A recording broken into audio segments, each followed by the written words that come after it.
ਦਰਸ਼ਕੋ break ਤੋਂ ਬਾਅਦ ਤੁਹਾਡਾ ਸਭ ਦਾ ਭਰਪੂਰ ਸਵਾਗਤ ਹੈ। ਸੋ ਵੀਅਰਸ ਹੁਣ ਆਪਾਂ ਗੱਲਬਾਤ ਕਰਨ ਜਾ ਰਹੇ ਹਾਂ ਕਿ ਮੀਡੀਆ ਰਿਪੋਰਟਾਂ ਅਨੁਸਾਰ ਭਾਰਤ ਅਤੇ 26 ਹੋਰ ਦੇਸ਼ਾਂ ਵਿੱਚ ਰਹਿੰਦੇ 13 ਲੱਖ ਦੇ ਕਰੀਬ ਤਿੱਬਤੀਆਂ ਨੇ ਆਪਣੀ ਜਲਾਵਤਨ ਸਰਕਾਰ ਦੀ ਚੋਣ ਵੋਟਾਂ ਰਾਹੀਂ ਕੀਤੀ।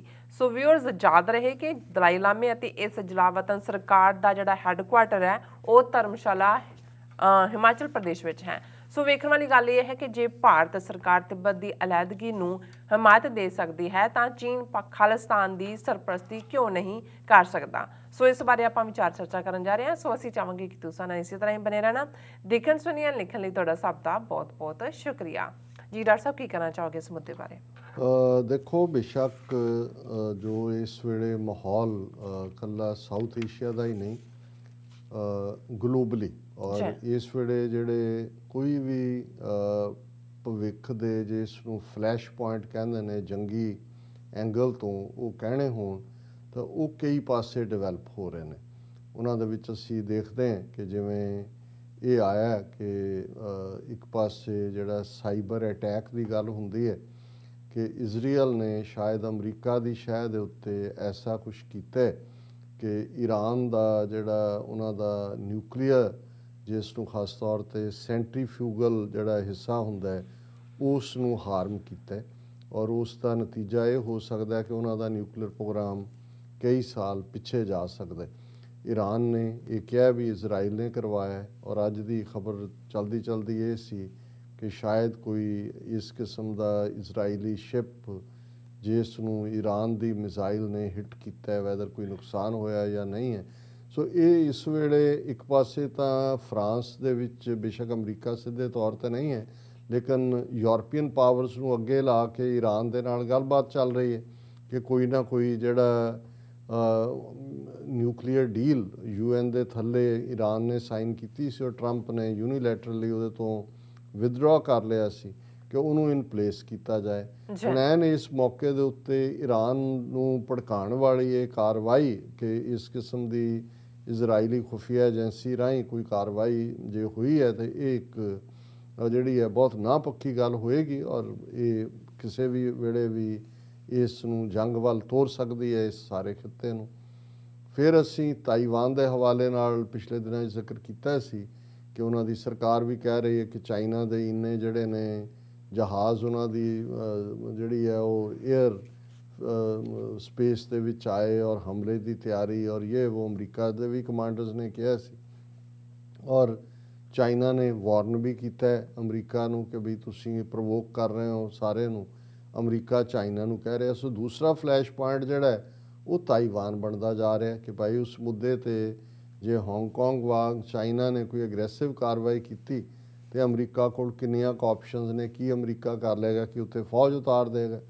ਤੀਸਰਾ ਅਫਗਾਨਿਸਤਾਨ ਜਿੱਥੇ 1 ਮਈ ਨੂੰ ਅਦਰਵਾਈਜ਼ ਜਿਹੜਾ 1 ਮਈ ਤੱਕ ਜਿਹੜੀ ਫਰਵਰੀ 2020 'ਚ ਡੀਲ ਹੋਈ ਅਮਰੀਕਾ ਔਰ ਤਾਲੀਬਾਨ ਦੀ ਉਹਦੇ ਥੱਲੇ ਅਖੀਰਲੇ 2500 ਫੌਜੀ ਅਮਰੀਕਾ ਨੇ ਕੱਢਣੇ ਸੀ ਉਹ ਬਾਈਡਨ ਨੇ ਹੁਣ ਅੱਜ ਜਿਹੜੀਆਂ ਖਬਰਾਂ ਨੇ ਉਹਨਾਂ ਮੁਤਾਬਕ ਉਹ ਡੇਟ ਪੋਸਟਪੋਨ ਕਰਕੇ ਜਿਹੜਾ ਹੈ ਉਹ ਸਤੰਬਰ ਕਰ ਦਿੱਤੀ ਹੈ ਕਿ ਜੀ ਜਦੋਂ ਇਹ ਪੂਰੇ ਸਾਲ ਹੋਣਗੇ 20 ਸਾਲ ਇਸ 9/11 ਦੇ ਔਰ ਉਦੋਂ ਕੱਢ ਲਏ ਜਾਣਗੇ। ਸੋ ਮਤਲਬ ਇਹ ਹੈ ਵੀ ਉਹਨਾਂ ਨੇ ਟਾਈਮ ਬਾਏ ਕੀਤਾ। ਜ਼ਾਹਰ ਹੈ ਮਈ ਤੋਂ ਬਾਅਦ ਜੂਨ ਜੁਲਾਈ ਅਗਸਤ ਸਤੰਬਰ ਆਲਮੋਸਟ 4 ਮਹੀਨੇ ਦਾ ਜਾਂ 3 ਮਹੀਨੇ ਪਲੱਸ। ਹੁਣ ਤਾਲੀਬਾਨ ਇਹਨੂੰ ਔਨਰ ਕਰਦੇ ਨੇ ਕਿ ਨਹੀਂ ਉਹ ਅਜੇ ਤੱਕ ਉਹਨਾਂ ਨੇ ਬੇਸ਼ੱਕ ਅਫਗਾਨ ਫੌਜੀਆਂ 'ਤੇ ਅਟੈਕ ਕਰਦੇ ਨੇ ਪਰ ਇਹਨਾਂ ਦੇ ਉੱਤੇ ਨਹੀਂ ਕੀਤਾ। ਜੇ ਉਹ ਹੁੰਦਾ ਤੇ ਥਰਡ ਫਲੈਸ਼ ਪੁਆਇੰਟ ਜਿਹੜਾ ਉਹ ਅਫਗਾਨਿਸਤਾਨ ਆਪਣੇ ਆਪ 'ਚ ਬਣ ਜਾਂਦਾ। ਪਰ ਵਿਦ ਇਨ ਇੰਡੀਆ ਜਿਸ ਕਿਸਮ ਦੀਆਂ ਹਰਕਤਾਂ ਇੰਡੀਆ ਕਰ ਰਿਹਾ ਅਮਰੀਕਾ ਦੇ ਇਸ਼ਾਰੇ ਦੇ ਉੱਤੇ ਜਾਂ ਇਹਨਾਂ ਨੂੰ ਰਿਝਾਉਣ ਦੇ ਲਈ ਉਹਦੇ 'ਚ ਵੀ ਚਾਈਨਾ ਦੀ ਪ੍ਰੋਵੋਕੇਸ਼ਨ ਹੈ ਕਿਉਂਕਿ ਈਵਨ ਬਾਰਡਰ ਟਾਕ ਨੂੰ ਲੈ ਕੇ ਚਾਈਨਾ ਨੇ ਕੋਈ ਪੇਸ਼ਕਦਮੀ ਨਹੀਂ ਕੀਤੀ। ਜਿੱਥੇ ਉਹਨਾਂ ਨੇ ਕਰਨਾ ਸੀ ਉੱਥੇ ਕਰ ਲਿਆ। ਹੁਣ ਇੰਡੀਆ ਕਹਿ ਰਿਹਾ ਅੱਗੇ ਤੋਰੋ ਪਰ ਜੋ ਇੰਡੀਆ ਦੀ ਭੜਕਾਟ ਵਾਲੀਆਂ ਕਾਰਵਾਈਆਂ ਨੇ ਉਹਨਾਂ ਨੂੰ ਲੈ ਕੇ ਚੀਨ ਜਿਹੜਾ ਉਹ ਹੈ ਔਰ ਇਹਦੇ ਨਾਲ ਅਸੀਂ ਦੇਖ ਰਹੇ ਹਾਂ ਕਿ ਇੰਡੀਆ ਫਰਦਰ ਪ੍ਰੋਵੋਕ ਕਰ ਰਿਹਾ। ਔਰ ਇਹ ਖਬਰ ਜਿਹੜੀ ਅੱਜ ਦੇ ਮੀਡੀਆ 'ਚ ਸੀ ਕਿ Tibetans in 26 countries cast votes for Dharamshala based parliament in exile. There are around 1.3 lakh Tibetans living in exile in India and across the globe. ਹੁਣ ਇਹ ਮੈਂ ਵੀ ਇਸ ਇਸ਼ੂ ਨੂੰ ਆਲਮੋਸਟ ਬਚਪਨ ਤੋਂ ਹੀ ਫੋਲੋ ਕਰਦਾ ਹਾਂ। ਦਲਾਈ ਲਾਮੇ ਦੇ ਉਸ ਸਾਰੇ ਮੁਕਾਮ ਦੇ ਉੱਤੇ ਧਰਮਸ਼ਾਲਾ ਆਉਣ ਤੋਂ ਬਾਅਦ ਤੋਂ ਲੈ ਕੇ ਹੁਣ ਪਹਿਲੀ ਵਾਰ ਹੈ ਕਿ ਇਸ ਲੈਵਲ ਦੀ ਪਬਲਿਸਿਟੀ ਦਿੱਤੀ ਗਈ। ਕੁੱਲ ਸਿਰਫ 13 ਲੱਖ ਤਿੱਬਤੀ ਜਿਹੜੇ ਨੇ ਉਹ ਐਗਜ਼ਾਈਲ ਜਿਹਨੂੰ ਕਹਿ ਲਓ ਜਾਂ ਤਿੱਬਤ ਤੋਂ ਬਾਹਰ ਨੇ। 13 ਲੱਖ ਕੁਝ ਵੀ ਫਿਗਰ ਨਹੀਂ ਹੈ। ਅੱਛਾ, ਹੁਣ ਇਹ ਉਹਨਾਂ ਨੇ ਦਲਾਈ ਲਾਮੇ ਨੂੰ 1959 ਤੋਂ ਲੈ ਕੇ ਸਿਆਸੀ ਪਨਾਹ ਦਿੱਤੀ ਹੋਈ ਹੈ। ਧਰਮਸ਼ਾਲਾ 'ਚ ਹੈੱਡਕੁਆਟਰ, ਚਲੋ ਸਿਆਸੀ ਪਨਾਹ ਵੀ ਸਮਝ ਆ ਸਕਦੀ ਹੈ ਜੀ, ਰਿਲੀਜੀਅਸ ਪਰਸੀਕਿਊਸ਼ਨ ਦੇ ਥੱਲੇ, ਪਰ ਉੱਥੇ ਧਰਮਸ਼ਾਲਾ ਬੈਠ ਕੇ ਉਹ ਆਪਣੀਆਂ ਪੋਲੀਟੀਕਲ ਕਾਰਵਾਈਆਂ ਔਰ ਇਹੀ ਨਹੀਂ ਪੈਰਲਲ ਜਿਹੜੀ ਹੈ ਇੱਕ ਗਵਰਨਮੈਂਟ ਇਨ ਐਗਜ਼ਾਈਲ ਬਣਾਈ ਹੋਈ ਹੈ। ਹਾਲਾਂ ਤਿੱਬਤ ਚੀਨ ਦੀ ਟੈਰੀਟੋਰੀ ਹੈ, ਉੱਥੇ ਉਹਨਾਂ ਦਾ ਆਪਣਾ ਸਿਸਟਮ ਹੈ। ਹੁਣ ਇਸ ਸਭ ਨੂੰ ਅੱਗੋਂ ਤੋਰਦਿਆਂ ਟਰੰਪ ਨੇ ਜਾਂਦੇ ਜਾਂਦੇ ਜਿਹੜੀ ਉਹਨਾਂ ਦੀ ਜਲਾਵਤਨ ਸਰਕਾਰ ਸੀ ਉਹਨਾਂ ਦੇ ਨੂੰ ਮਾਨਤਾ ਵਾਂਗ ਉਹਨਾਂ ਦੇ ਨਾਲ ਮੁਲਾਕਾਤ ਵੀ ਕਰ ਲਈ ਸੀ, ਫੰਡ ਵੀ ਰਿਲੀਜ਼ ਕਰ ਦਿੱਤੇ ਸੀ। ਹੁਣ ਇਹ ਜਲਾਵਤਨ ਸਰਕਾਰ ਜਿਹੜੀ 13 ਲੱਖ ਵੀ ਨੰਬਰ ਜ਼ਿਆਦਾ ਹੋਏਗਾ, 7-8 ਲੱਖ ਤੋਂ ਜ਼ਿਆਦਾ ਨਹੀਂ ਨੇ, ਉਹ ਇਹ ਕਲੇਮ ਕਰਦੇ ਨੇ ਜੀ 26 ਮੁਲਕਾਂ ਦੇ ਵਿੱਚ ਭਾਰਤ ਸਮੇਤ ਸਾਡੇ ਤਿੱਬਤਨ ਬੈਠੇ ਨੇ ਇੰਨੇ, ਔਰ ਅਸੀਂ ਜਿਹੜਾ 45 ਮੈਂਬਰੀ ਸੈਂਟਰਲ ਤਿੱਬਤਨ ਐਡਮਿਨਿਸਟ੍ਰੇਸ਼ਨ ਜਿਹਨੂੰ ਤਿੱਬਤਨ ਪਾਰਲੀਮੈਂਟ ਇਨ ਐਗਜ਼ਾਈਲ ਕਹਿੰਦੇ ਨੇ ਉਹਨਾਂ ਦੀ ਚੋਣ ਦੇ ਲਈ ਵੋਟਾਂ ਪਵਾਈਆਂ ਨੇ। ਔਰ ਵੈਂਗ ਡੂ ਸੈਰਿੰਗ ਚੀਫ ਇਲੈਕਸ਼ਨ ਕਮਿਸ਼ਨਰ ਵੀ ਬਣਾਇਆ। ਉਹ ਕਹਿ ਰਿਹਾ ਕਿ ਜੀ ਇਹ ਦੁਨੀਆ ਭਰ ਦੇ ਵਿੱਚ ਇਹਨਾਂ ਲੋਕਾਂ ਨੇ ਵੋਟਾਂ ਪਾਈਆਂ।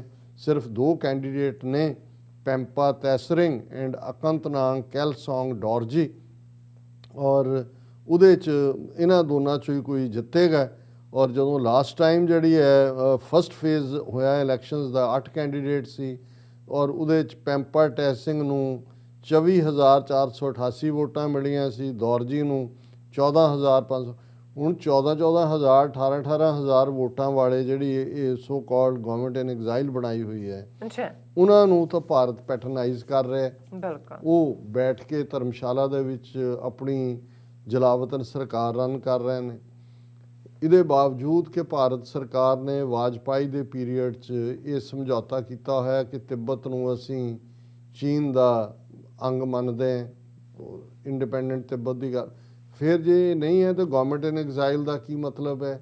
ਸੋ ਮਤਲਬ ਤਿੱਬਤ ਦੇ ਇਹ ਜਿਹੜੇ ਉਹਨਾਂ ਦੇ ਪੇਰੋਲ ਦੇ ਉੱਤੇ ਲੋਕ ਸਣੇ ਦਲਾਈ ਲਾਮੇ ਦੇ ਨੇ ਔਰ ਇਹਦੇ 'ਚ ਵੀ ਕੋਈ ਸ਼ੱਕ ਨਹੀਂ ਕਿ ਜਦੋਂ ਦਲਾਈ ਲਾਮੇ ਨੂੰ 1959 'ਚ ਕੱਢਿਆ ਗਿਆ ਤੇ ਉਦੋਂ ਅਮਰੀਕਨ ਖੁਫੀਆ ਏਜੰਸੀ CIA ਔਰ ਇੰਡੀਆ ਦੇ ਇੰਟੈਲੀਜੈਂਸ ਬਿਊਰੋ ਦਾ ਜੁਆਇੰਟ ਆਪਰੇਸ਼ਨ ਸੀ।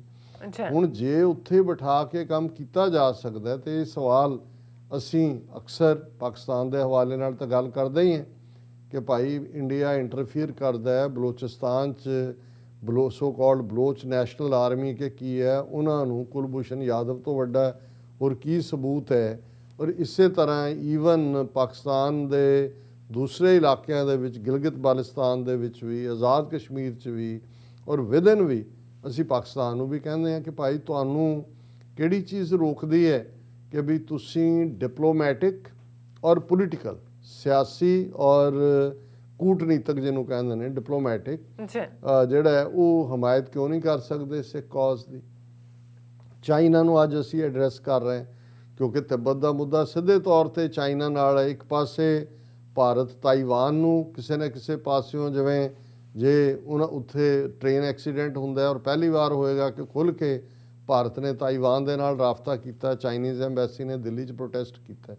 ਸੋ ਮੈਂ ਸਮਝਦਾ ਵੀ ਅਲਟੀਮੇਟਲੀ ਠੀਕ ਹੈ ਪਾਕਿਸਤਾਨ ਦੀਆਂ ਆਪਣੀਆਂ ਕੰਪਲਸ਼ਨਸ ਵੀ ਨੇ ਇਨਰ, ਜਾਂ ਉਹਨਾਂ ਨੂੰ ਕਿਹੜੀ ਗੱਲ ਰੋਕਦੀ ਹੈ ਜਾਂ ਕਿਉਂ ਉਹ ਭਾਰਤ ਨਾਲ ਗੱਲਬਾਤ ਦੇ ਉੱਤੇ ਹੀ ਬਹੁਤ ਵਾਰ ਉਹਨਾਂ ਦਾ ਜ਼ਿਆਦਾ ਜ਼ੋਰ ਹੁੰਦਾ ਹੈ ਰਾਦਰ ਦੈਨ ਭਾਰਤ ਦੀ ਕੀ ਇੰਟਰਫੀਅਰੈਂਸ ਹੈ, ਇਹਦੇ 'ਤੇ ਗੱਲ ਕਰਦੇ ਹਾਂ। ਪਰ ਅੱਜ ਅਸੀਂ ਚਾਈਨਾ ਨੂੰ ਮੁਖਾਤਬ ਹੈ। ਹੁਣ ਸਾਨੂੰ ਚਾਈਨੀਜ਼ ਤਾਂ ਨਹੀਂ ਆਉਂਦੀ, ਨਹੀਂ ਤਾਂ ਉਹਨਾਂ ਦੀ ਮੈਂਡਰਿਨ 'ਚ ਵੀ ਸਮਝਾ ਦਿੰਦੇ, ਪਰ ਜੇ ਕੋਈ ਜਿਹੜਾ ਇਸ ਸਿਚੁਏਸ਼ਨ ਨੂੰ ਮੋਨੀਟਰ ਕਰਦਾ ਤਾਂ ਉਹ ਸਮਝ ਸਕਦਾ ਵੀ ਅਸੀਂ ਕਹਿ ਰਹੇ ਕਿ ਉਹਨਾਂ ਦਾ ਤਾਂ 13 ਲੱਖ ਜੇ ਉਹਨਾਂ ਦੇ ਵੀ ਫਿਗਰ ਮੰਨ ਲਈਏ ਉਹ ਗਵਰਨਮੈਂਟ ਇਨ ਐਗਜ਼ਾਈਲ ਬਣਾਉਂਦੇ ਨੇ, ਅਸੀਂ ਤਾਂ 5 ਮਿਲੀਅਨ ਡਾਇਸਪੋਰਾ 'ਚ ਬੈਠੇ ਹਾਂ। ਔਰ ਭਾਰਤੀ ਕਬਜ਼ੇ ਵਾਲੇ ਪੰਜਾਬ ਦੇ ਵਿੱਚ ਵੀ ਸਾਡੇ ਜਿਹੜੇ ਨੇ ਉਹ ਤਹਿਰੀਕ ਨੂੰ ਮੰਨਣ ਵਾਲੇ ਹੈਗੇ ਨੇ।